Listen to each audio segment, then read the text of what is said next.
Vereador Sandro Fantinel, do PL, que esteve falando também sobre as alterações na Lei Maria da Penha. Bom dia, vereador. Bem-vindo. Bom dia a todos.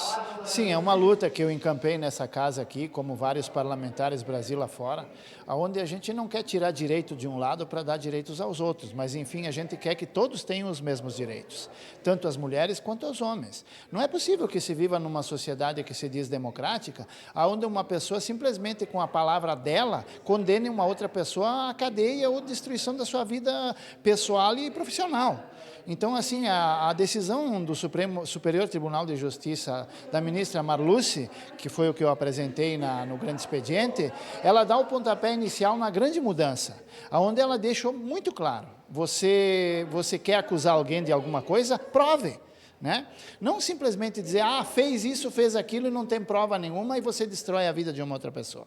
Então a ministra Marluce está de parabéns, Brasil lá fora ela está sendo comemorada, porque ela está dando o pontapé inicial, ela como mulher, né, reconhecendo que tem muita coisa errada na Lei Maria da Penha e que é necessário sim que a gente continue essa luta para que ambos os lados tenham os mesmos direitos. Quem erra, paga, mas tem que provar que errou e não simplesmente dizer que a pessoa errou. Né?